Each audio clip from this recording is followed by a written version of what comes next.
Hello and welcome to the Cuyamaga Institute, our Q&A Conversation for Exploration series.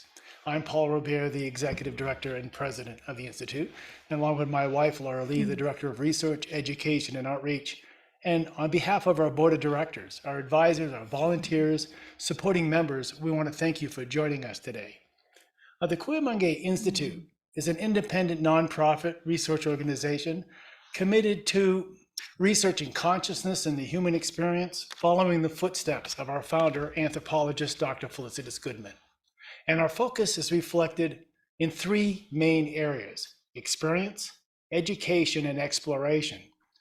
We respect the path of academic balance, the creative pursuit of science, while advancing, conserving, and restoring a direct experience of that deeper human connection to all of life.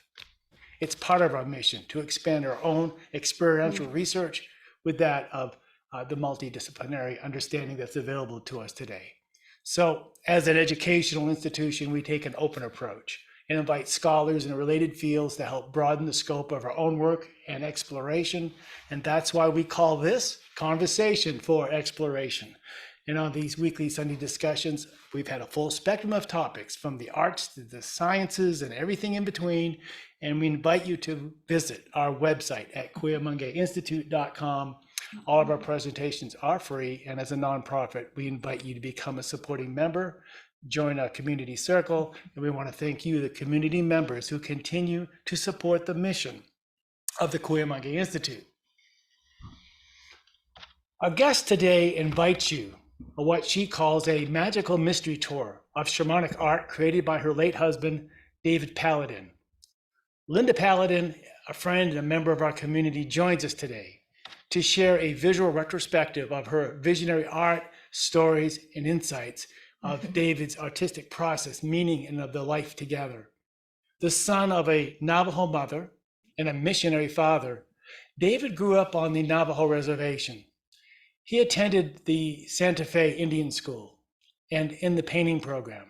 That's where he was told that wildflowers he preferred to draw were not appropriate subject matter for Indian art. So this is what he had to say, quote, "As a child on the Navajo reservation, I was encouraged to accept the validity of my dreams and visions. As an artist, I continue to draw upon that dream reality. It's a wellspring of my creativity. I have never been able to accept limitations as to the style, form, and the content in my paintings. Limitations inhibit the creative process. With free use of color, form, texture, and a variety of experimental mediums, I express the stuff of my dreams.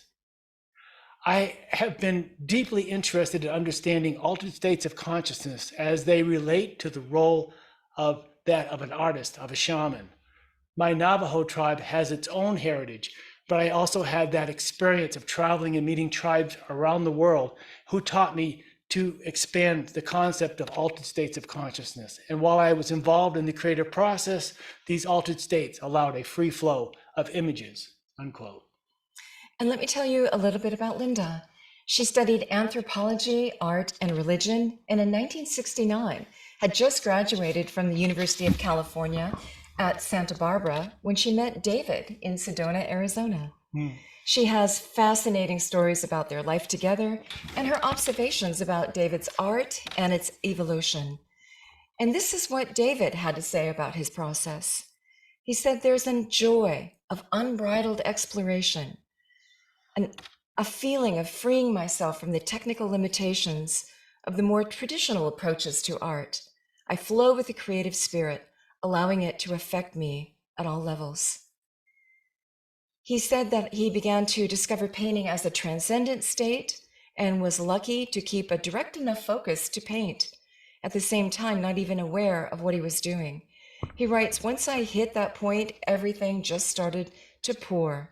I remembered the little bits and pieces, things I'd seen on cave walls, feelings I'd had herding sheep up on the mesa, words around a campfire, feelings at a powwow, love, loneliness. Emotion became much more a part of my art. That's when I really began to know I was an artist." And isn't that one of the purposes? To engage the viewer into that shared journey and experience. So we want to thank Brian Tucker for introducing us to Lynda. We're honored to have her as a member of our community. Brian is one of many collectors along with Matthew Fox. I want to point out there is a book about David's art, Painting the Dream, The Shamanic Life and Art of David Chethlahe Paladin. And Lynda maintains the website, davidpaladin.com. Welcome, Lynda. Yeah, so that's quite an adventuresome life that you've lived, isn't it? And Yeah, it was an adventure. Yeah, fabulous. Yeah, I was really quite impressed by the quote from Matthew Fox about David's work and how that approach to art is that idea of bringing the world of spirit into the world of art in such a powerful way.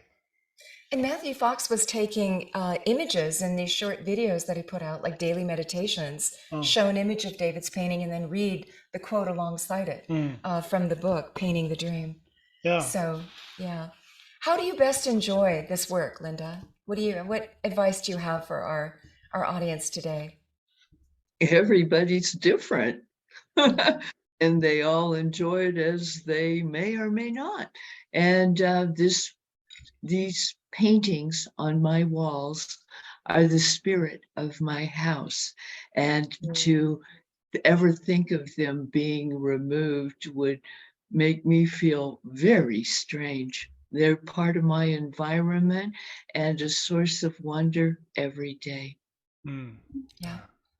What was life like with David? Was he painting every day? Were you often? Oh, yeah.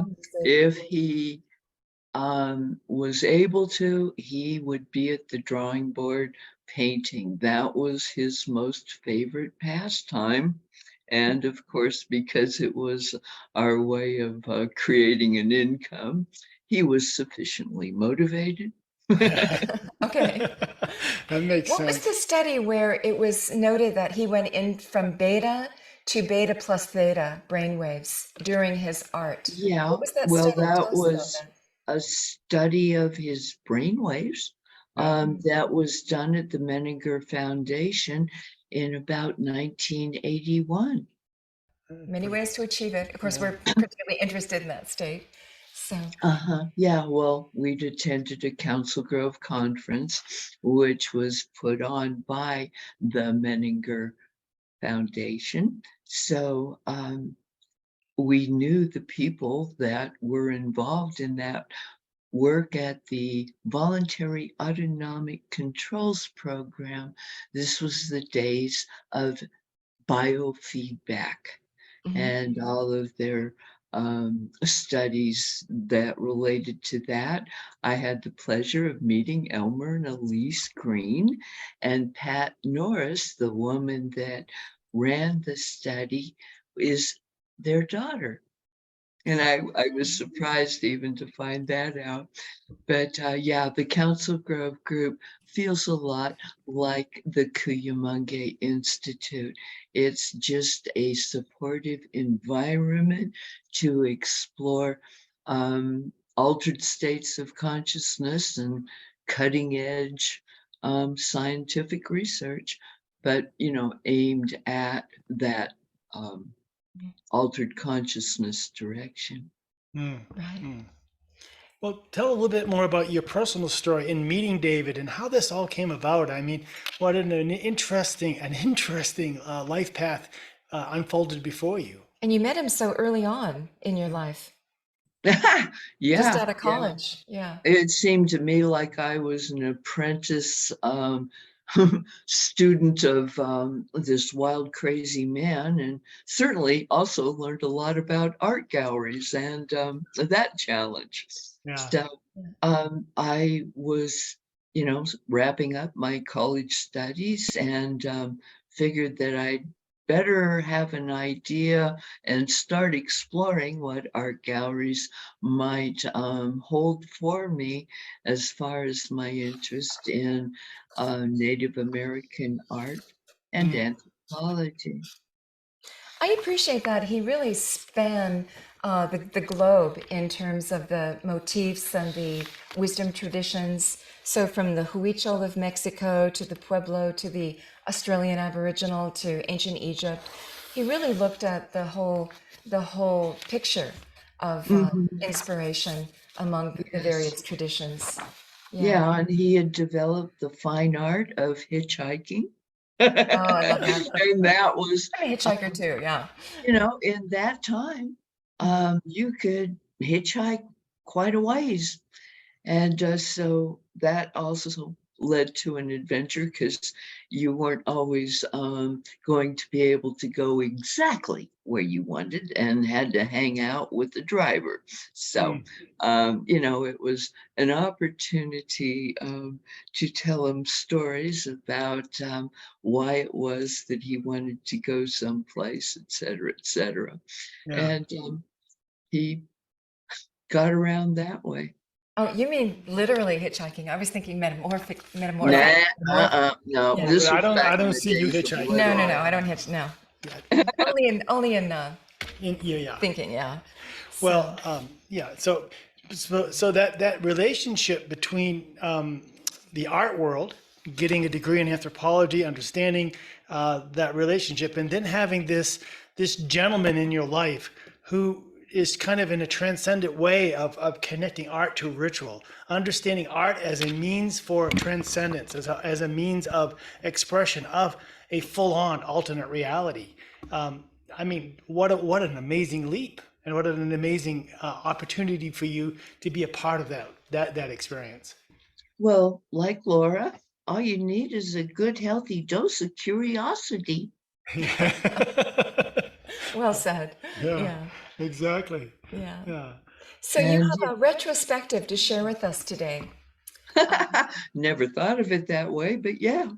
Yeah. And you'll see a whole bunch more than if it was in a brick and mortar establishment. You know, Right. Or a book. I Yeah. think many of us agree, and Laura and I really enjoy going to art galleries. We enjoy art walks when they have them in different towns and cities. Like here in Sedona, they have them once a month where you go from gallery to gallery and to see all the stuff. But it's just a quick visual thing, and you don't get a chance to really connect on the depth that we're going to be doing today. Or hear the So, stories. and having a chance to go into like 60 of his images and for Oh, you wow. to take us on that journey, this is going to be fascinating. So whenever you're ready, you're welcome to launch your Oh, slides. okay. So we got the first slide up. Yes, Yes. we see it. Perfect. Thank you. Okie dokie. Yeah, I'm just calling this the man, the myth, and the magic. A pretty good capsule for to try to put David into. This piece, David, all of the art is things that David created. This is called the Sun God, but it has a flute player. The flute player represents the eternal prayer, music, the dance of the universe. The concept of the flute player is that as we sing, creation grows. As we pray, the prayer is released to evolve. Music must be played and released to be heard. The song is shared with the universe. The flute player is symbolic of prayer, of releasing the song of our spirit to the universe. And this is my gratitude to Paul for the flute music that he shares at the end of the posture sessions. Thank you, Linda. So bravo, Mr. Flute Player. And then this is my symbol for Laura. It's Wonder Woman who shares her curiosity with Sunday speakers that lead us through adventures of musing about how and why things happen. Honored. So, yeah. And of course, this is my symbol for Brian because he's the proud owner of Shifting Paradigm. Brian is a longtime friend who introduced me to the Cuyamonga Institute and their exploration of postures that seem to me to be portals to other ways of seeing things in our personal lives, alternate realities.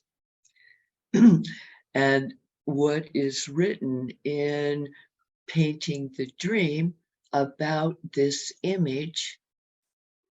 All great truths are only myths that exist momentarily in the evolving greater consciousness. Like individuals, they die to be reborn fresh and glorious in the minds of each new age. They may bear a resemblance to their forebears, but each brings with it new features of its own and seeks to find its place and meaning in the dancing dream that is the cosmos. Now we need to move on to new myths. We are taking quantum leaps and our paradigms are shifting rapidly. Mhm. The concepts we form and practice today create the foundation for our cultural and spiritual growth of the future. We need to achieve more than a simple desire to live in harmony with each other. If we are to survive, we must creatively respond to the spirit of transformation. Yeah. And this is the infamous book.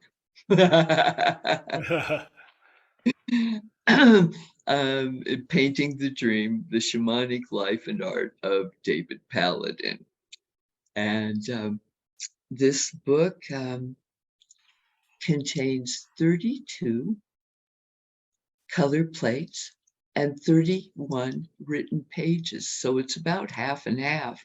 And most of the book is talking about David and his development and evolution of that art, and a whole bunch about the stories that he told and the attitude he had about exploring altered states of consciousness. Mm. Matthew Fox, the creation spirituality theologian, wrote the foreword. For Paladin is nothing if not a light bearer and a truth bringer, an original thinker and spiritual warrior who ushers in new light that allows all of us to see our world with new eyes. Look in Paladin's paintings for what he called slight wisps of color that were the first sounds of creation. Mm. Look for his and your own oneness with everything and for the joy and wonder that come with that realization. Matthew has used excerpts from his book in some of his daily meditations with Matthew Fox. He mentions David in his book that he created, Creativity Where the Divine and Human Meet. Carolyn Mace, she spells her name Myss, spoke about David when she talked about calling the spirit back Mm. in one of her books about spiritual healing. Mhm. Ruth Montgomery called David a walk-in. Dick Sutphen wrote about him in his publications exploring past lives and reincarnation. I have the website Savvy Collector, SAVVY collector.com, features resale art with many fine examples of David's art over his career. That information is also on my webpage, davidpaladin.com. On that site, there are downloadable PDF articles, galleries of his art, audio recordings of a sermon David gave, and a message from the Simu Crystal Consciousness. So there's an adventure in the website. The direction of my presentation is to explore the ways David created his art using an altered state of consciousness. Along this journey, I will mention the artists who influenced his development as a professional fine artist. David's childhood experience on the Navajo reservation in Arizona and at the Santa Fe Indian School in New Mexico. I will show different examples of his artwork through 1979. Remember, we started out in 1970. I will share David's shamanic visions, explore the scientific analysis of the type of brain waves he exhibited while he created shamanic art at the lab. And then we move into the shamanic art that he created until his death in 1984 from a sudden heart attack. I've got a lot to share, and I'd be happy to answer your questions when I finish my presentation. Yeah. You're welcome to leave comments in the chat for me, and I have some very good chat monitors. Thank you, Paul and Brian. If you'd like to view slides again, please mention the titles so I can find them. And you're also welcome to visit me if you'd like to experience my collection of David's art in person. And my contact information is on that website. We'll start out talking about me. And of course, as an artist's wife, I was very curious about the ways that artists and their spouses arrange their lives. So, of course, this is from my perspective of an artist's wife. And I attribute Bull Rider as a portrait of myself. I grew up in Alhambra, California, a Los Angeles suburb, and met David in 68 in Sedona, and we were married in 69. I was 22, and David was 43, making it 21 years of age difference between us. I completed my studies in anthropology, art history, religious studies at the University of California, Santa Barbara in 1969. And looking back, I thought it was a lovely coincidence that the anthropologist married an Indian artist. It was an honor for me to share the last 15 years of his life with him. We lived in Prescott, Arizona for 10 years and in Albuquerque for 5 years. And I've lived in Albuquerque since he died in 1984.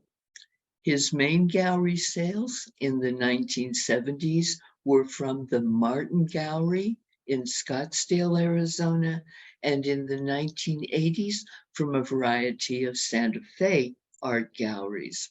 His medium was usually acrylic on canvas. The largest size art that he painted was about 40 by 40 inches, since they had to fit inside the Toyota station wagon we used to transport the art. It was funny because I was in having a photographer shoot the paintings, and we were laughing about how small David's art was. And the photographer pointed out, yeah, it's obvious you guys don't have a pickup truck. Yeah. Oh my, oh my. So, you know, the only thing that I can think of that's really important is David's year of birth, so that you can kind of figure out what the years are. And that was 1926. David was Scorpio, and I was a Virgo, born in 1947. I'm dating the shamanic art style, 1980 to 1984. So David called the creative response that comes from caring the privilege of service. He commented, somehow we have come to think of responsibility as being a burden. To me, responsibility is the ability to respond. It is a privilege, a challenge to our creativity, and a real joy. So David used this attitude about the privilege of service in his community service in Albuquerque as he acted as a volunteer police chaplain, a volunteer prison chaplain, an assistant minister to the Unitarian Universalist Association, and a visiting professor at the Isla School of Theology in Denver, Colorado. Once when David spoke to a group, he commented about me and our relationship. Lynda, my wife, has allowed me to explore many creative avenues through our life together. Her curiosity and caring nature provides me with an environment where I can grow and explore further. She has allowed my own creative madness as an artist who doesn't limit himself to one style. She has allowed me the freedom to dance through life and to see and to feel and to share what we can, to take the risks and to be supportive. She has been very important to me. I try to face each day with an open attitude. I try to dissolve any barriers that stand between Lynda's life and mine so that we can approach each day with laughter and acceptance. It has worked. I've got the most wonderful wife in the world. She has played a tremendous part in my life. She has never said, this is wrong or this isn't the way things should happen. Perhaps it's the anthropologist in her, or maybe it's her curiosity. We continue to explore, to wonder, to try, and dance life to the best of our abilities. Mm. And Yeah. this was a fabric applique banner. David drew the design and I transferred it to fabric and stitched it down. And David commented, yeah, that keeps you off the streets. Okay. This is a painting that he did with a dedication on the lower right-hand corner to my wife, Lynda, who has made my life as happy as a tree filled with birds. Mm. And this is the first piece he painted that I took home with me after I first met him in '68. I returned the following year to visit him, seeking a meaningful life. I think I found it. Indeed. Yeah. One of the questions I asked David the first time I saw David's art, I just had to play Laura. And probably I'm even worse than Laura. What's it mean? And I says, okay, you have male spirits and female spirits. Which one is which? Oh, David says, that's easy. The woman's the blockhead. Oh. Thank you, sweetie. So anyway, this is the woman spirit. This is the male spirit. And our spirit lines touch, but the winds of freedom flow between us to allow each of us to explore our own personal interests. And of course, we met in Sedona. So here are the little buttes and the witchy trees. I just love the trees I saw in Sedona. Mm. When I came into his life in 1969, David had seriously committed himself to becoming a professional fine artist. We showed his art in galleries located in Sedona, Prescott, and Scottsdale.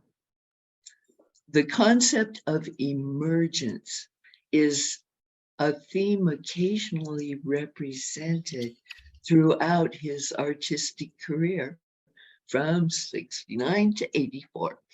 Some creation stories of the Southwestern Indians trace their evolution as a society by experiences in other worlds or eras on this planet.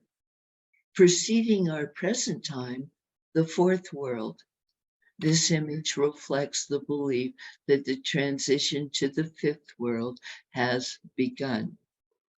This is a Tamarind Institute stone lithograph. Even the printers were impressed by the technique David used to create the pattern in the circle. So David was a mad experimenter. He was always experimenting with mediums, and he'd get an idea in his head. And even though he hadn't worked much with stone lithography, he figured out how to create this patterned background. And you've seen Bull Rider before. So Bull Rider is a companion piece to self-portrait.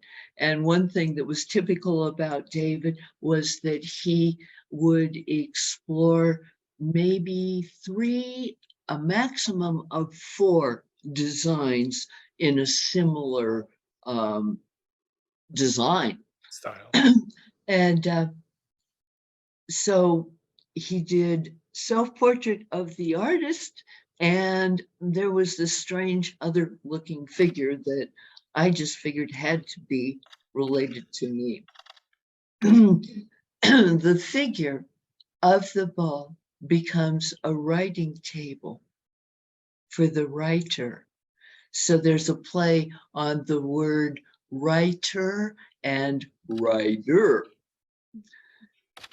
Although David didn't care to paint portraits and wouldn't admit that this was my portrait, because in his past, when he tried doing portraits, he found out from his subjects that something unfortunate had happened to them after that painting had been taken, or the portrait had been painted.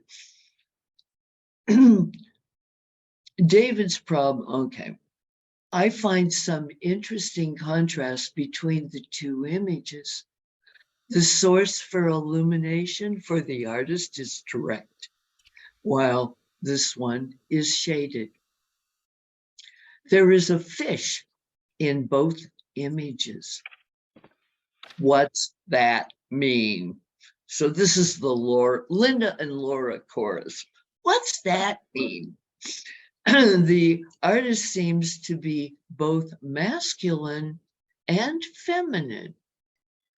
The way the artist's brush is against the canvas is not the way to treat an expensive art brush.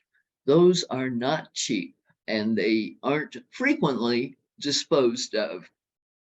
What does a white apple mean? And then it looks like a bottle of wine and a chalice.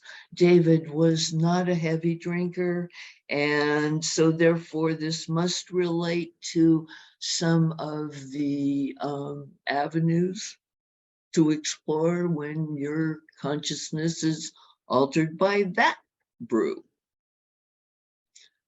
So anyway, I was just very curious about this piece, and I sure hope that if somebody in the audience has comments about what these symbols might mean, please put them in the chat so that we can explore them later.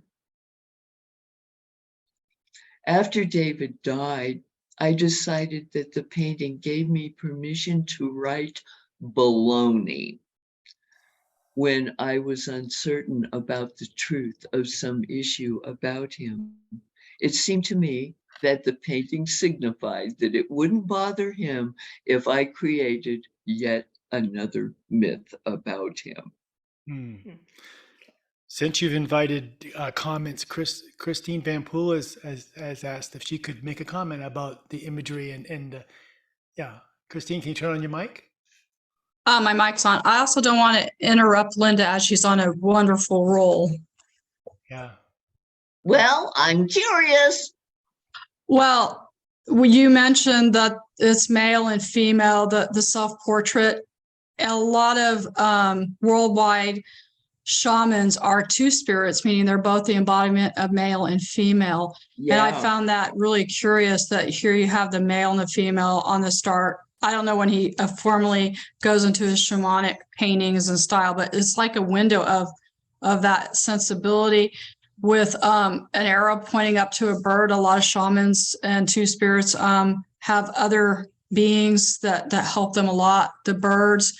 And as you know, you yourself says, with the different states we can go in through, wine can be a portal to that reality. But I just really liked how you have that play. It seems to me, and I don't know him or your work, just playing off of it. It just seems like it's calling in all these great shamanic principles we see worldwide with the two spirits and with communion, and then how even people may or may not realize that, or even having that experience unfolding with the fish, the PCs, the wine, and the chalice. I find that really fabulous. Anyway, those are my minor thoughts on that. Thank you, Chris. This is another version of a self-portrait. David didn't take himself seriously most of the time. He was very lighthearted. So this title is Mythmaker Stomping Out the Artist's Sense of Reality. And what was so impressive to me was the feeling of dimensionality. Typically, David painted flat. There was, just height and width and not a lot of dimension. And here, oh my goodness, look at that.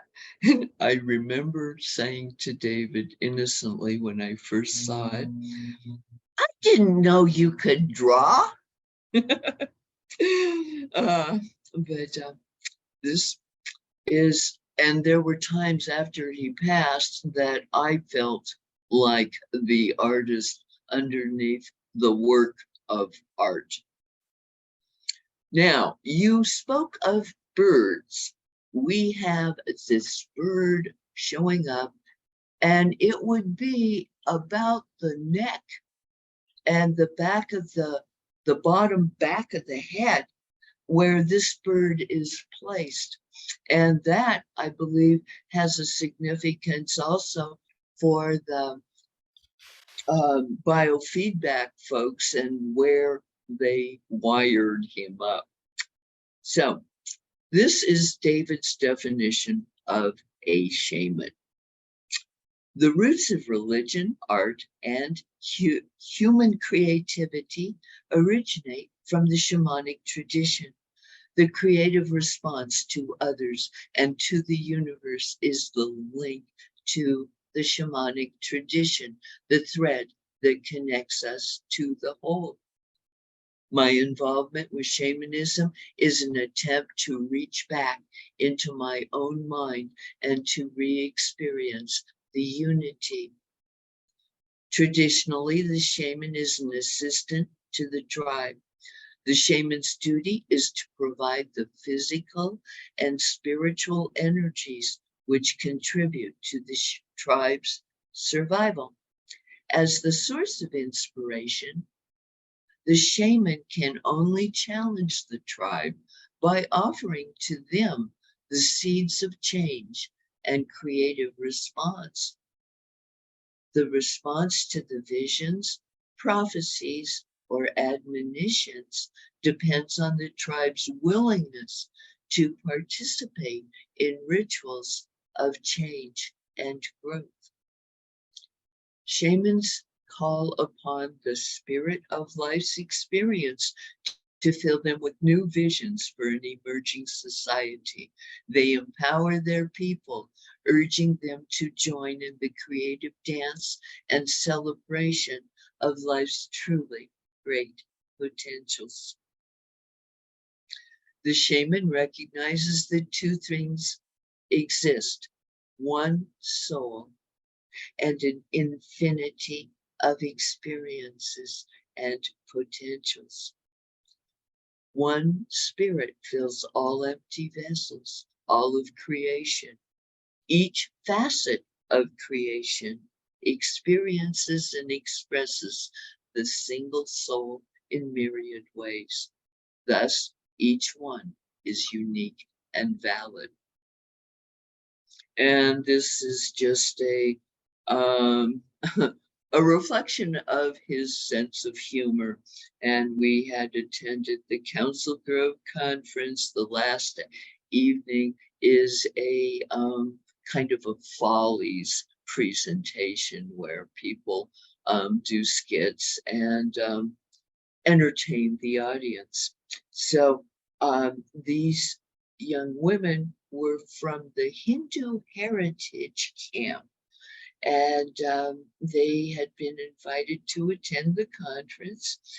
And it became, some people started referring to David because he was a stream of consciousness speaker as the one who rambles on and on. And so these young ladies gave David the name of Ramalingon and dressed him up in their shawl, and David supplied an orange bedspread to wear for his lower clothing. And he, Swami Saraswati talks about how David was proposing to do a Native American ritual, and that they were going to be the clowns who danced in counterclockwise movement from the rest of the group, and they were just to do anything that was humorous and that they felt they should do in the moment. And Saraswati talks about herself as being terminally serious and out to bring great religion, enlightenment to the world. Well, after she went through the idea of playing the cosmic clown, she moved out of her ego and into her heart. These are some portraits of David done, I'll guess, 1982. In about 1948, David was at the Chicago Art Institute approximately when he was 22 years old on a tribal scholarship, and he met Marc Chagall at his exhibit for Arabian Nights. So David reports, being somewhat obnoxious, I asked Marc why he painted goats floating in the air. And Marc replies, because I like goats. Then he invited me to have tea with him, and we talked about art. He asked me what I painted, and I couldn't tell him. I just didn't have any real direction. I told him, I really want to paint, but I don't know what. So Marc unrolled the story of his life and his relationship with the Hebrew culture. He explained how he dreamed the images from his mythology.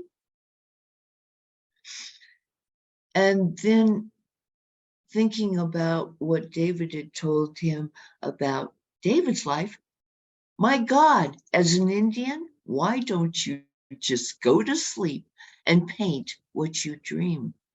Paint those beautiful stories. Hebrew stories were the whole thread of life to Chagall.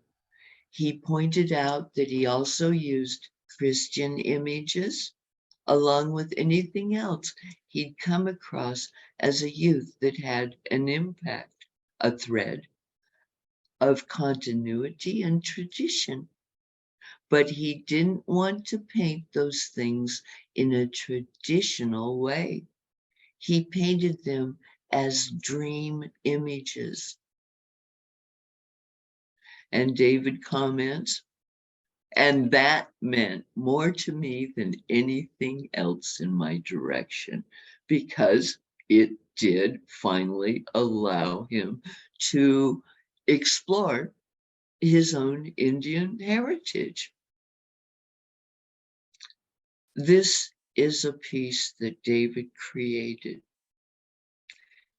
And it's just such a contrast to everything else that he did. But this was popular in the 1940s. And it was, the time when he was at the Chicago Art Institute, and the favorite topic of artists seemed to be Paris street scenes. Really pasty, really heavy oils with subjects like glistening, rain-covered streets of Paris that looked like what every other artist had done. But I decided that that was a great souvenir for me to keep in my collection because it's very unique. This is relates to David's meeting Mark Toby, another artist who influenced his direction.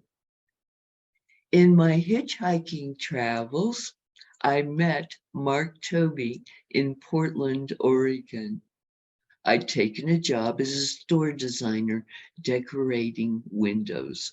Like Chagall, Toby was seeking a dream image, painting from an altered state his concept of the cosmos and world's religions. People don't always recognize that Mark Toby was a legend painter because his calligraphic images didn't seem to portray that. Like Chagall's, they were a route back to the ancient scripts, the ancient doctrines and languages. Mark expressed a lot of this to me, and we became close friends. He set up a workplace for me in the corner of his studio. And so I look at Mark Chagall and Mark Toby as the gift of friendship, that these artists took an interest in David and they encouraged him. And that really needs to continue to happen, and to find young artists and to encourage them to continue their explorations. Another thing that I learned as I went back to research Mark Toby is that this is an all over painting. And he and this style of art influenced Jackson Pollock, the ink drip artist, and influenced his all over style of ink and paint. This is a photo a foster parent had taken of David when he was in her care to submit to a beautiful child contest. So there is the only portrait picture that I have from him in his whole youth, because photography was not a big deal for some of the Native Americans. But David did spend some time with foster families, and it was an education also for him. But he said that he typically was kind of weak physically, and he got ill frequently. And once that happened, the parents took him back to the reservation. And so he could start being with his family again. But this one foster woman had this picture, and so there it is. With David's parents being a full-blooded Navajo mother and a white Caucasian Catholic priest. That is what allowed David to have such light skin. Now, David's mother left David with their Navajo extended family, which is much what a matrilineal clan system provides. You don't have just two parents, you have a whole community. So David never felt abandoned, and he was always loved. And that time on the reservation was important and something that he treasured. But when his mother went off to study nursing, it was run by a Catholic school, and they also gave her the opportunity to become a nursing nun. So David could, in all honesty, say that his father was a priest and his mother was a nun. The name Chethlahe, which is Navajo for little turtle who cries in the night. And David comments, I was born prematurely, so I was too small for the cradle board they placed me in. I would disappear from sight as I slid down to the bottom of the cradle board, and then I would let out a scream until somebody came and pulled me out. I guess I must have reminded my family of a turtle which hides its head in its shell. I have chosen to use that name as the signature on my art. And I often try to find Navajo people that could tell me their version of what little turtle might sound like in Navajo. And David always commented, the best way you can pronounce my name is to sneeze.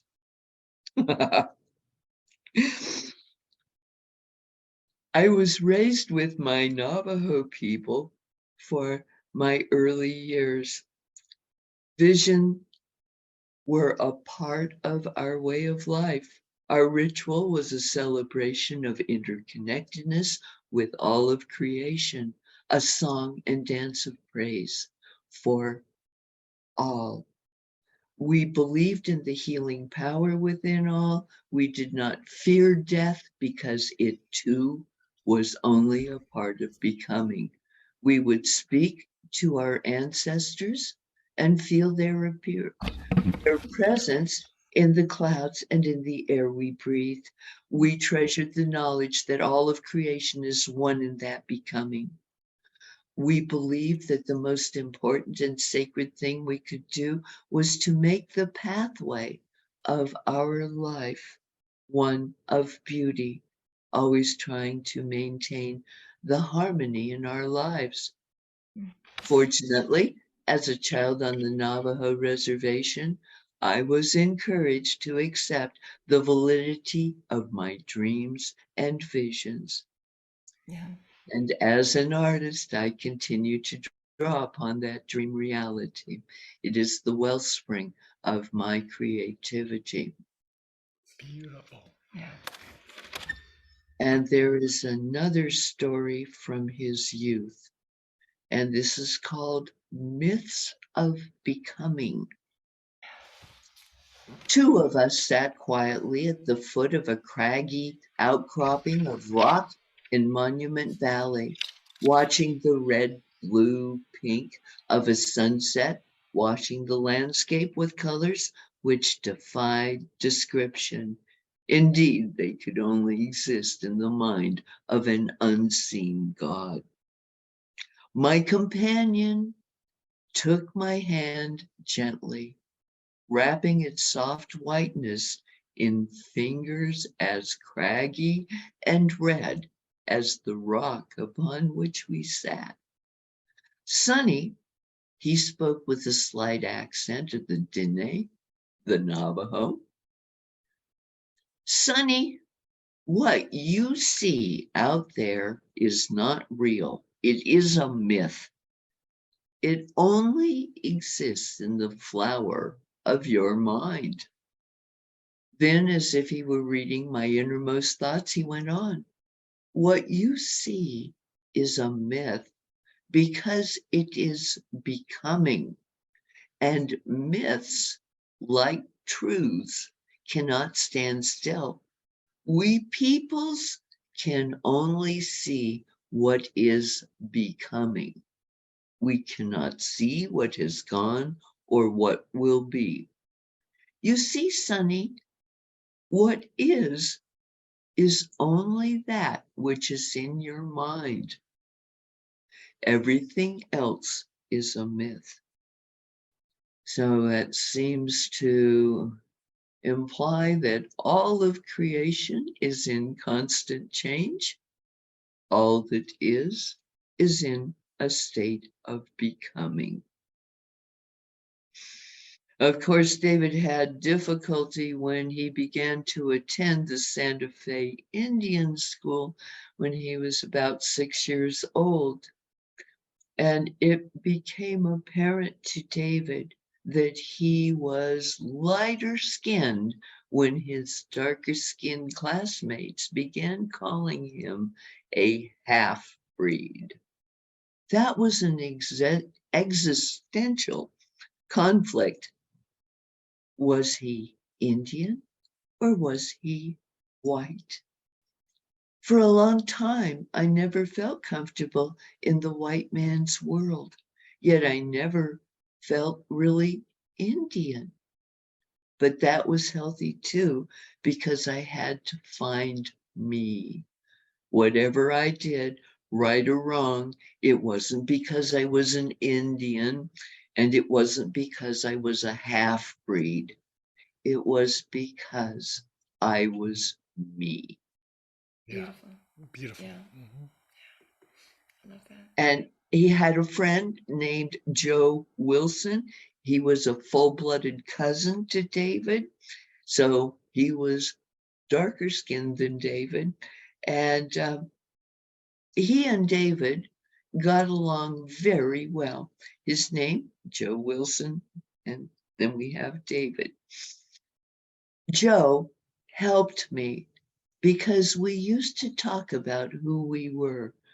He was the first person who made me feel that good just being me. He told me it don't make any difference what we are, it's what's inside us that matters. I always felt when I was with Joe that I was David regardless of color. He was my friend who accepted me for myself. Another thing that happened to David in his youth was that during the Indian school breaks, the children went back to their families. One time, David's family wasn't able to take him home. Jimmy, a Pueblo friend, invited David to stay with his family at the San Felipe Pueblo in between Albuquerque and Santa Fe. And Jimmy's family welcomed David, treating him like all the other children. They probably didn't believe in half-breeds. And so David was included in their activities, and David learned the ways they lived. and he and the children attended religious training in their ceremonial chambers of the kivas. And that introduced him to the shamanic traditions. At an early age, I was shown that truth can be seen from different perspectives and that every culture's sacred ways was worthy of respect. My Navajo tribe does not have a shamanic heritage. The experiences I had with shamans from other tribes taught me to alter my consciousness. This is a pretty old image from David. He wasn't using Chethlahe back then. Um, but it's an example of the art that he may have been producing while he was at this Santa Fe Indian School. And the school was a boarding school run by Catholic nuns. The established belief at the time was if you could remove an Indian child from their community, prohibit them from practicing their native language and beliefs, you could remove the cultural and individual identity of the children, providing the opportunity to impart new standards for living the American way of life. In 1932, Dorothy Dunn, a white woman and artist, began teaching art at the Santa Fe Indian School. She was present when David was at that school. What would come to be known as the studio style that Dorothy Dunn began was studio style needed to be flat, two-dimensional, colorful, narrative paintings of traditionally native subject matter, ceremonies, mythology, animals, employing watercolors. David had a problem with that because he didn't want to paint Indians and horses. He preferred to draw wild flowers in a sketchbook given to him.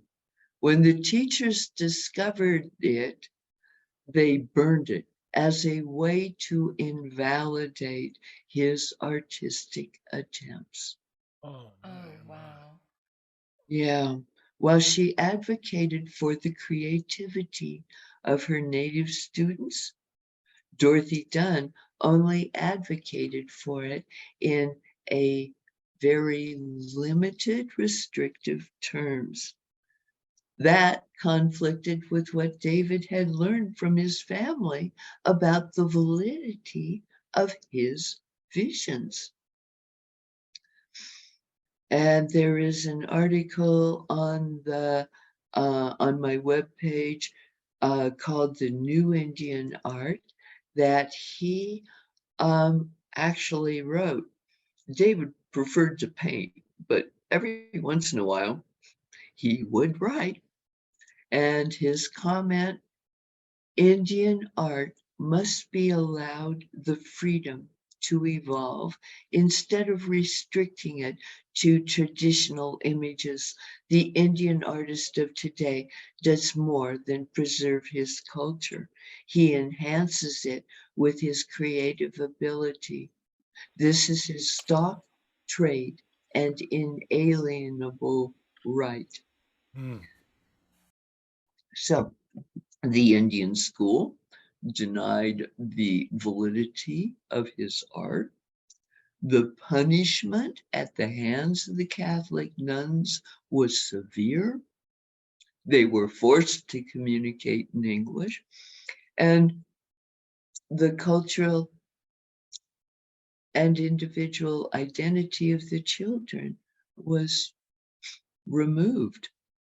So Joe Wilson and David became runaway pals from the school, hitchhiking to different cities, learning about the white man's world firsthand and how to survive in it.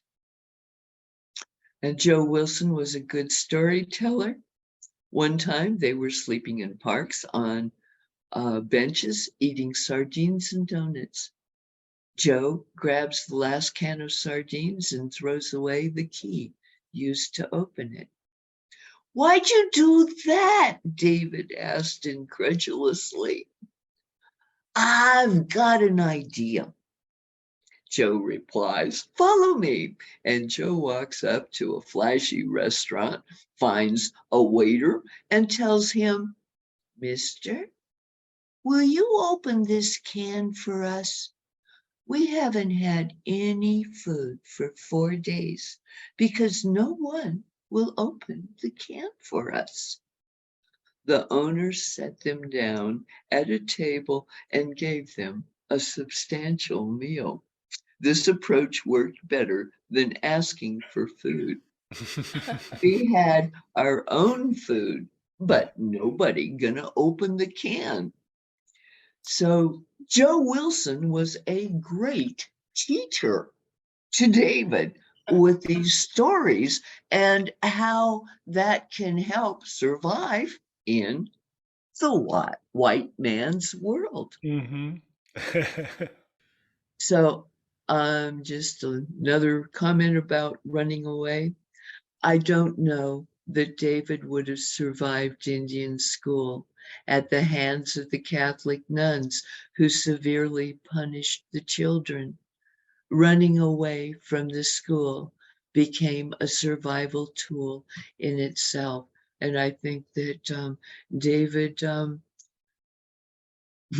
survived because of that newly enhanced survival ability he learned from Joe and hitchhiking and telling stories in the white man's world. All right, now what I propose to do is take you through a brief overview of some of his art. It again, because David doesn't paint styles, he likes to create different styles. It's difficult to track him according to a blue period, a red period, or however else other artists are classified. David is more difficult to categorize that way.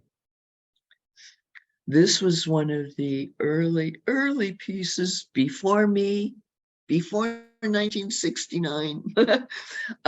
It's a card that was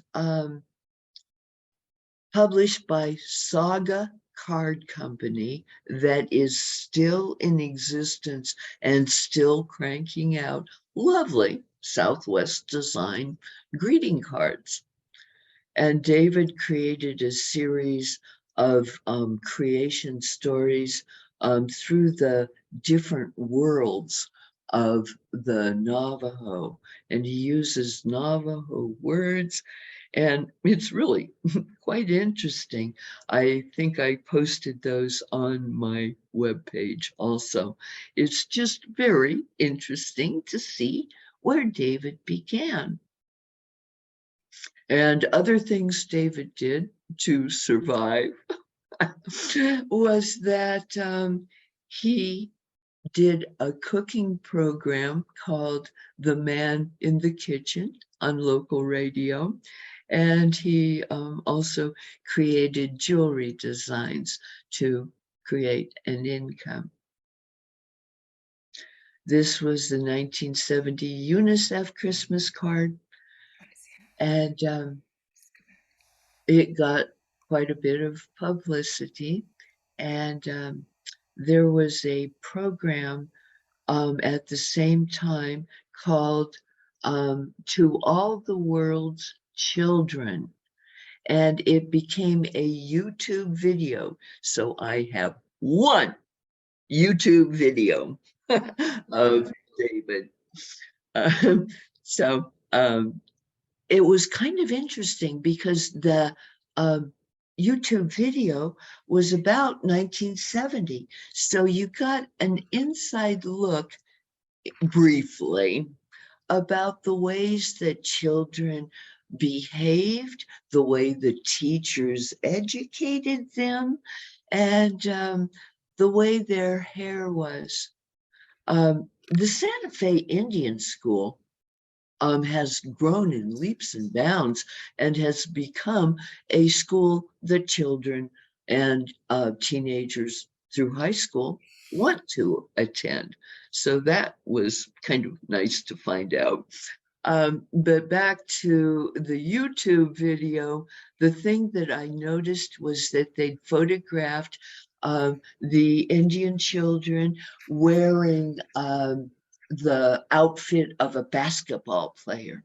And they were, of course, bouncing the ball around, playing basketball. Well, what I also thought and compared that to was the cooperative nature of most of the tribes, the Pueblos, the Navajos.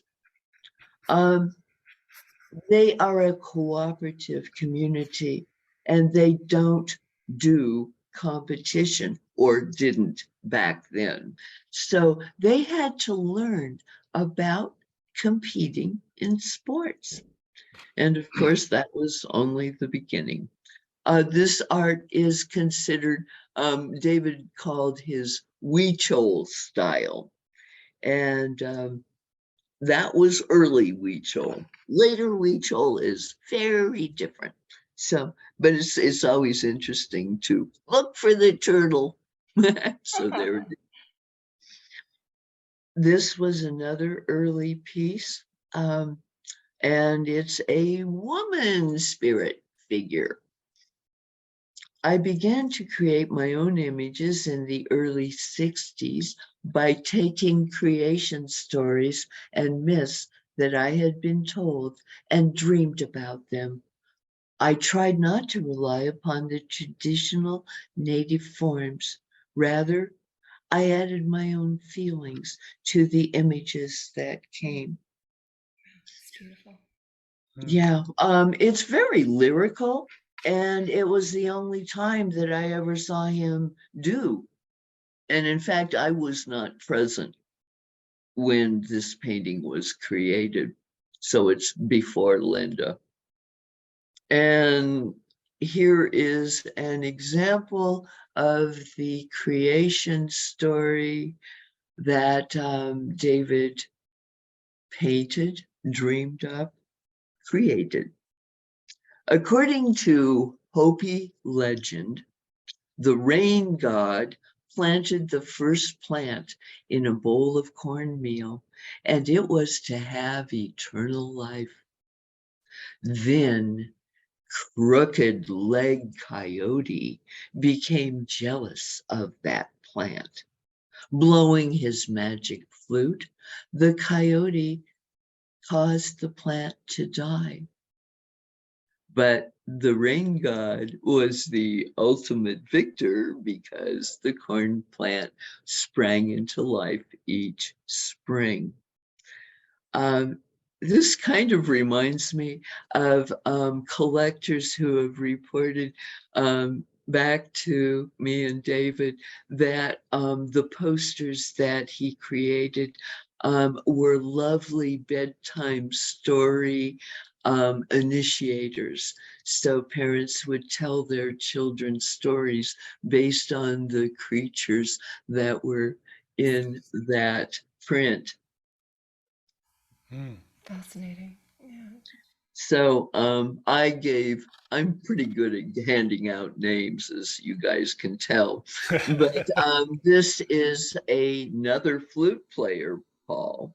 But in order to distinguish him from good coyotes, this guy is crooked leg coyote. And that image also shows up in my Painting the Dream book. This is an example of Forest of Life, and I believe David showed that at the National Scottsdale Indian Arts and Crafts Show, which was a very important show back in the early mid 70s that really helped a lot of Native Americans have their work recognized. And they were always just kind of a great celebration because you'd see art from all over the place and notice what was different from year to year. This is a more refined sand painting. David was the great experimenter. And, you know, you can wonder how he got from there to there. It's probably the photographer. As far as the clarity of the slide. Eagle altar, lovely design. Aha, now, did that wake you up? Yeah. Yeah. Yeah. Circles of Beginning is so very fascinating to me. I can stand and stare at that sucker for the longest time. Because what you've got is a negative and a positive circle. Mm-hmm. And then you have this very strange symbols of what looks like a sperm. And here is the womb. There's a star in the way.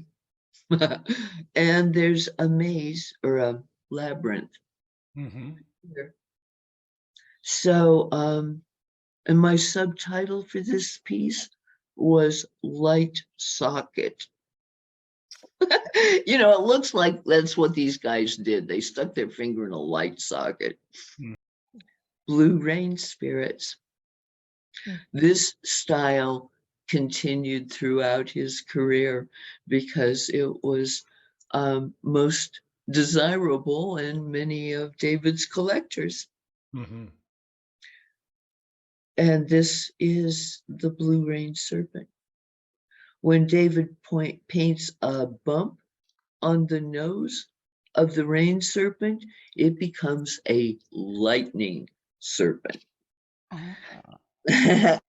And when we first moved into Albuquerque, we had just barren ground and had planted some few plants.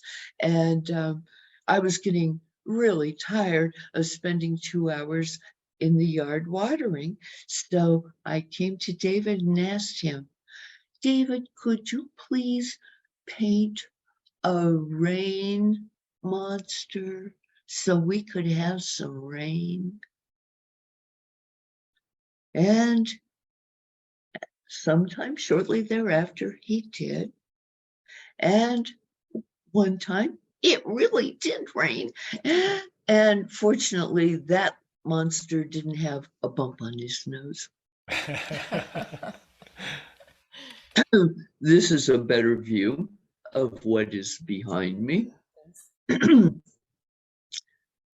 cave wall speaks of wonders. The prehistoric times left behind a rich culture of primitive art on the cave walls and cliffs of the southwestern United States. These paintings were created by shamans, pigments made of ash, mineral, and plant pollen. And David was quite familiar with the cliff pictographs because he herded sheep in his youth along those canyons with the decorated cliff walls. And those images became a symbol of the cultural heritage left by his ancestors. They were the ancient religious shrines that inspired him to become an artist and shaman. Yeah. Okay, then the question is, how did he do it? So his description here is the artist created this painting by layering torn paper and fabric over a masonite panel to give it the cave wall texture. Then it was covered with layers of gesso and finally acrylic pigments. Oh. When I saw him create a cave, in fact, it was probably this piece, he used newspaper and acrylic house paint. Yeah. And he kind of created a paper mache texture and then used a big wide brush to mush it around. I think we called this mushing. Yeah, because see here you have these little cracks and dimensions. And David always used to stand at some of the art openings and eavesdrop what other people were saying about how he did that. So that was entertaining for David. I just love the fact that it's house paint and newspapers. That's the way to go. That makes so much sense. It comes from surviving. I love it when I can use the word multiple media. Yes. It says a whole bunch of nothing, but multiple medium. Mixed media. Okay. Yeah, mixed medium. Here we have mass dancers from Islam, and it's kind of cubistic. And what I've noticed is there is a parrot right there, even with a wing. And so, these paintings are fun for me because I'm always finding different items within them. 1975 oil on canvas, the four faces of God. And because David needed to make money, oil paint wasn't something that he used very often because of the very long curing process. But we do have a description for this piece. And the horizontal bands suggest a variety of spiritual realities. The horned orb with the 6 colored segments relates to the unity experience beyond description, the source of all being. The dark horizontal band relates to the ground of being. It is the foundation for creation at all levels, seen and unseen, the manifest and the dream. The 3 figures with 4 faces relate to the dream time that is just beyond manifest reality. The top band relates to the eternal home that we return to when the soul dream is complete. Now, along the way, we stumble across some visionary art that David created in the early mid-70s. I was just so surprised to see this. And I asked David, what's it mean? And I think he sat down and wrote the description. A myth symbolized as a phoenix rising from the burnt twig or ashes of civilization. The 9 symbols on her staff represent galaxies which have given birth to mankind. Each time mankind has been destroyed, it has been recreated as symbolized by the man-woman emerging from the egg. Now, I am going to try to, I wanted to show you just the glyphs. On the staff. Amazing. Yeah, yeah. Writ in two tongues, so all men will know. Because I'd studied, ancient religions and comparative religions and things like that, when I saw that ball, I thought, oh my goodness, it reminds me of the Minotaur.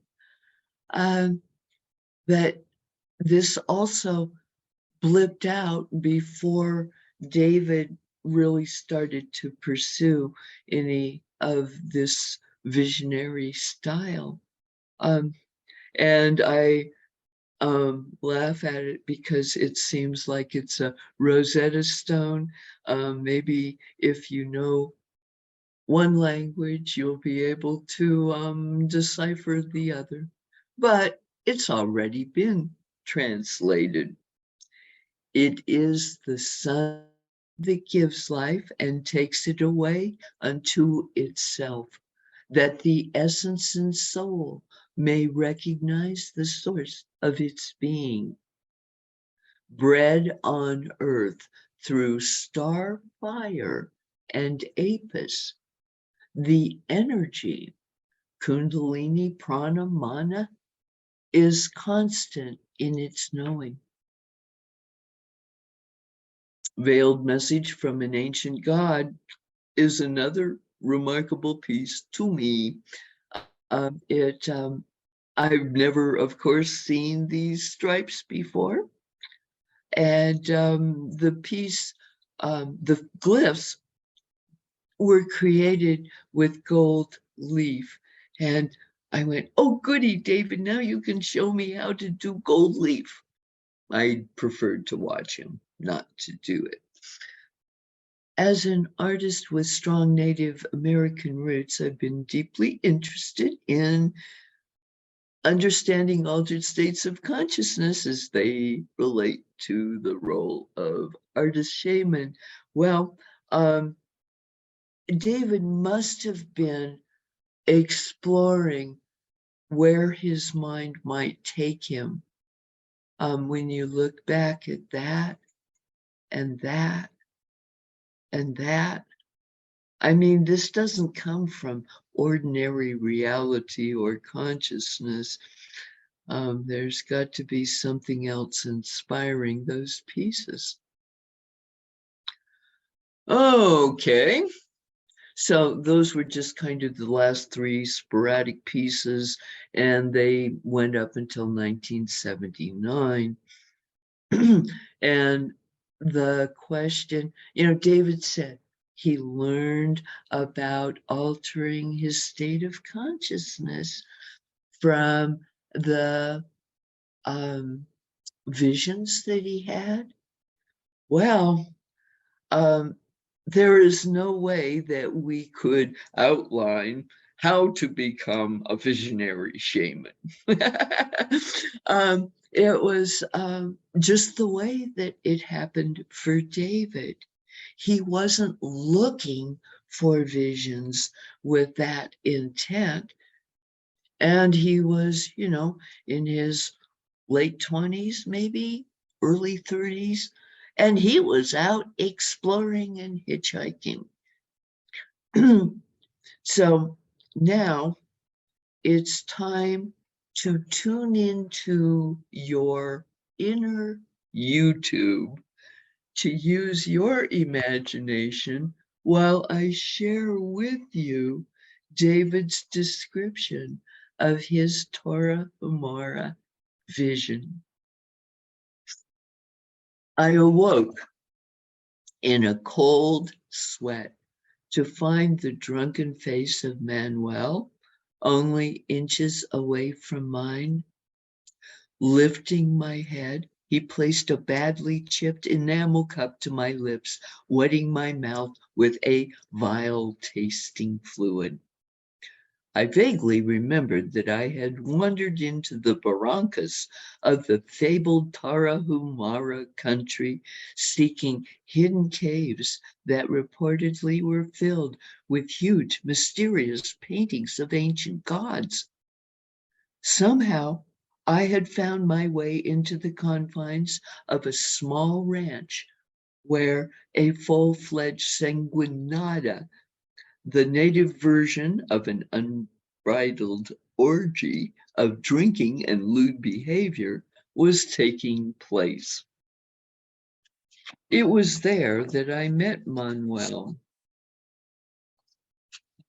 a brujo or medicine man of some obvious stature. He had taken me under his wing, introduced me to a few others in the group, and had later insisted that I join with a group of Raramuri, or runners as they called themselves, on a quest for a spirit vision. Drugged, fighting for some sort of anchor to reality, I felt myself slipping into a sea of searing flames, plunging down through the bowels of the earth to finally be thrown clear of the planet into another sea. This one filled the sound of my own heart beating faster and faster until it exploded into a billion particles of spinning, dancing light. My eyes had been open and staring since the beginning of creation. They had watched intently as the golden sound of eternity formed into slight wisps of dancing, darting color. Unblinking, I saw the colors fold in upon themselves, forming the fabric of the universe.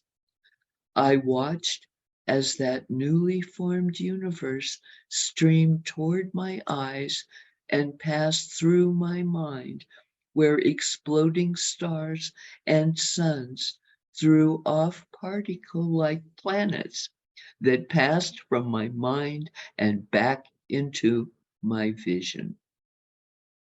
Eyes open and staring since the beginning of creation, I flowed with them through eons of change, change that evolved without the passage of time. I flowed with them until the ocean spilled me out upon a golden beach. Serpent-like, eyes still staring, I slid through swamp-like sounds and smells, leapt into the air to be caught by the wind, tumbled across barren landscapes, a wild weed blown by the wind. I exploded mountaintop, pouring my blood over the land. I flowed back into the canyon cave where I found myself once more on the cold stone floor, where dancing figures, now with shadows of light that shook their silent rattles and beat wildly at silent drums. I knew that I had been born out of the mist of the universe, that I had been carried by the tides of change through uncharted seas, passed through the souls of life's beginning into the earth, and finally arriving deep within a shell-like body that now protected me from the flames of instant change. I witnessed a world slowed down and almost still, each liquid moment measured out by the beating of my heart. slowed even more by the rising and setting of the sun.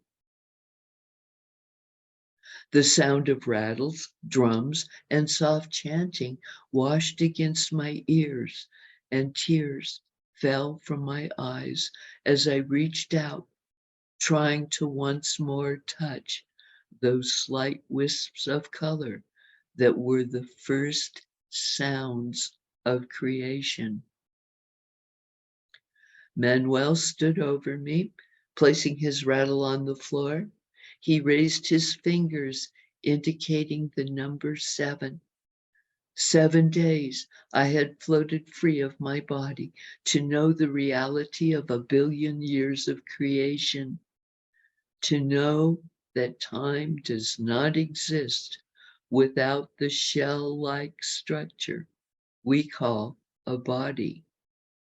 I had touched eternity and knew that I was eternal. I hope you had a lovely vision.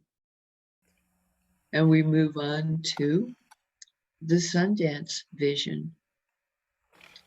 These are words David used to describe the Sundance vision. Another major vision I had was in Nevada. I had met a Sioux Indian whom I had known at the Santa Fe Indian School. We hitchhiked together to his home in northern Nevada. He challenged me to participate in a Sundance. When you're young, you don't have too much common sense. My chest bears the scars of the line that connected me to the Sundance pole. However, the visions were not accomplished through drugs. Instead, we used a sweat lodge purification ceremony to alter our consciousness. Through the experience of the Sundance, I recognized that I could alter my consciousness so that I did not feel the extreme pain. The actual ceremony was peaceful, quiet. There was a time when I felt myself tugging against reality, finally falling off into the sun and into the gateway of awe. So this is the vision or the experience, excuse me. Long Pipe's eyes stared into mine, his breath coated with the essence of 1,000 cigarettes and as many bottles of cheap wine brushed my face. Stepping back, he surveyed my all too pale white body with obvious distaste for the pale symbol of my impurity. I could almost hear him thinking aloud, this half-breed pup will never make it. He reached out to take the long rawhide thong proffered by an assistant. Holding it in his teeth, he reached out and pinched the flesh over my heart, quickly and skillfully, piercing the soft mound through with a sharp willow stick. As quickly, he looped the thong over the protruding ends and tugged, making certain that it was fastened properly. Ooh, it sounds painful. Yeah.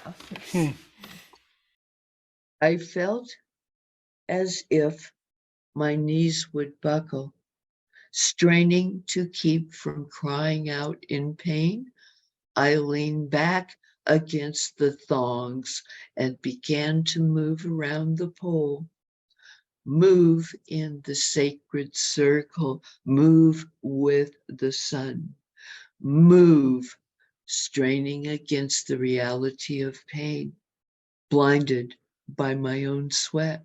Suddenly I was caught up by the ancestors who guided my feet and clouded my mind with visions of soaring eagles and dancing rainbows around and around the circle until the thong connected me to the Sundance pole, became my lifeline to the earth. Vaguely, I remember being washed with gray light, thin darkness, standing at the sun's doorway. I threw myself into the flaming orb and exploded into the nothingness of the Great Spirit's dream. I fell through eternity and watched as rainbows formed stars and great clouds of pure light. I soared as the eagle over my body, watched as the bones, bleached by the sun, became dust. It was dusk when I wakened to the smell of stale sweat and wood fire. Surprisingly, my pierced chest was numb. The only pain I felt was a burning knot in my groin. Long Pipe had already departed, leaving me with a token of his newly earned respect, a pint bottle of Gallo Tokay with a turquoise nugget tied around the bottle neck. The half-breed pup had made it. The Sundance was over. Hmm. What I appreciate about the Sundance vision was the way that David took that experience and learned to alter his consciousness to deal with the episodes of pain that were with him during our time together. I know we didn't have a sweat lodge in the backyard and didn't do any of that, but David had already begun to learn the ways that he could make changes in his awareness to affect his pain. It's a beautiful description. Yeah. Yeah, thank you. So we've already talked a lot about the different altered states of consciousness that can be explored. One of David's comments is, while painting in an altered state of consciousness, ritual has become more a part of the process. Now I try to completely blank out any preconceived ideas about a concept. I no longer think of a specific story. I set aside my intellect, which would normally manipulate the images on a rational level. Clearing my mind, I relax, allowing whatever to come.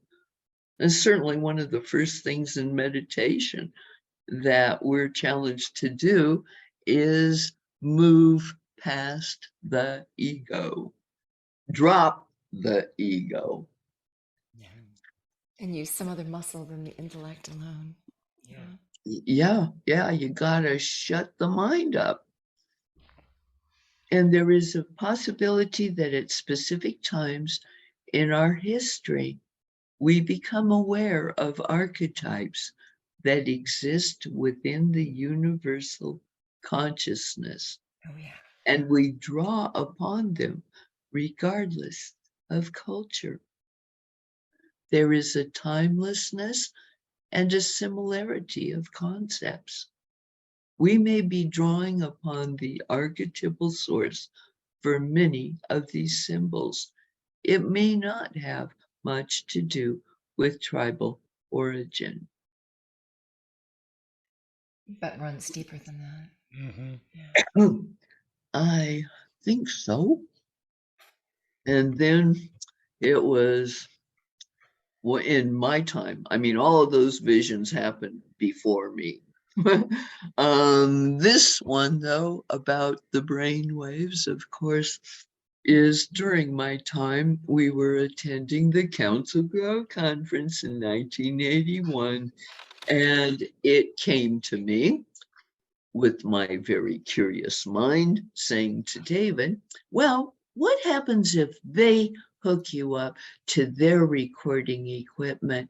Do you think it might show anything? Or what would it show? Yeah. And so we spoke with Pat Norris, and she was one of the people that worked at the laboratory. She practiced as a clinician, author, scholar, research, and teacher, began working at the Menninger Clinic in Topeka in their voluntary controls program. She worked at the clinic for 14 years as the clinical director of the Biofeedback and Psychophysiology Center from 1980 to 1994. So that gives you a bit of her background so Context. that we don't think that she's some crazy woman She has her that got credits. a hold of a brainwave machine and went zap. Yeah. One of the most interesting observations of trance creativity that I have witnessed was when David Paladin did some healing paintings in our voluntary controls lab at the Menninger Foundation. David and his wife Lynda had come to visit me while they were in the area to attend a conference.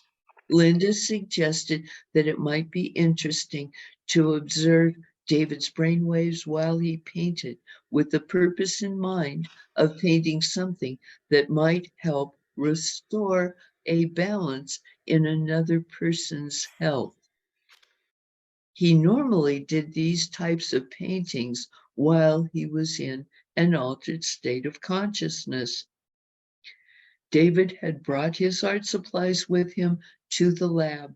I asked him to do a healing painting for my daughter and for a client of mine. Pat counsels and trains people to use biofeedback. Mhm. We decided that it would be interesting to hook him up to brainwave equipment while he was doing the paintings.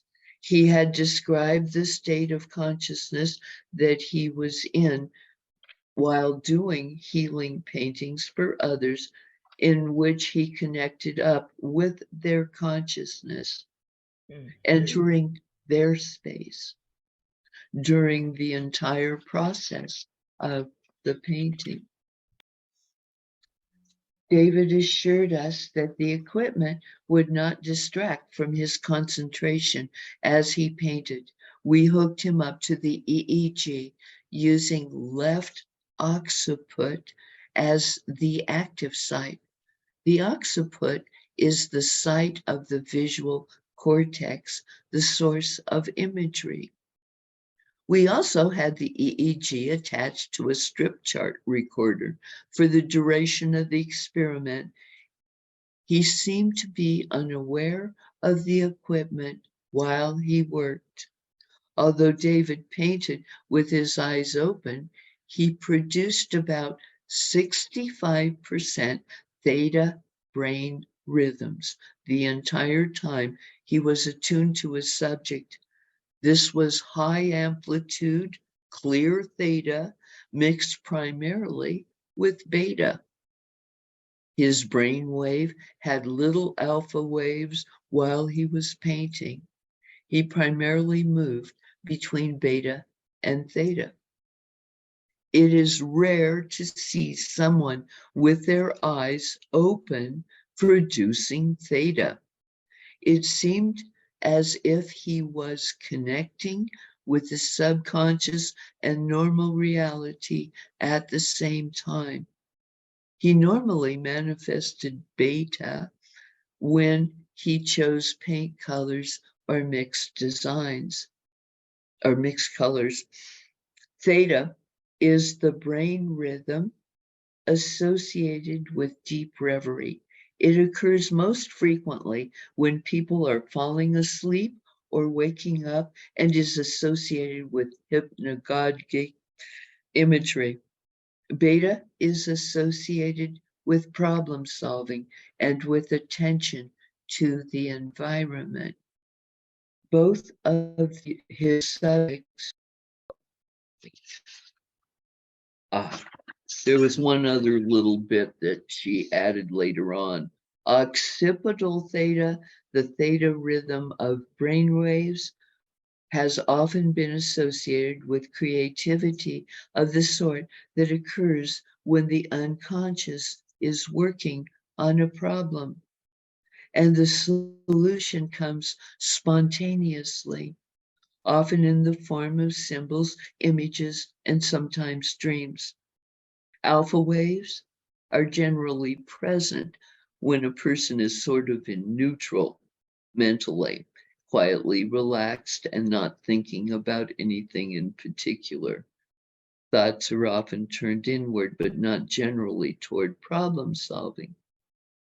The significance of the absence of alpha waves in David's brain rhythm was he was painting is that he was engaged in a combination of problem solving reverie, bypassing the intermediate stage of mental relaxation denoted by alpha. Mhm. This is good. Yeah. So both of his subjects were well known. Okay, and this is Pat Norris speaking. Both of his subjects were well known to me, so I was able to note that David correctly identified the conditions and attributes that were previously unknown to him. He discussed his impressions with me after he had finished the painting. It seems like a clear indication of his tapping into the larger unconscious, possibly the collective unconscious, while he was doing his work. It is an interesting form of medical clairvoyance. The painting that he did for my client continues to be important to her since I gave it to her 3 years ago when he completed it. She keeps it in her bedroom where she sees it upon retiring and arising. It has enriched her life and continues to have a favorable impact on her.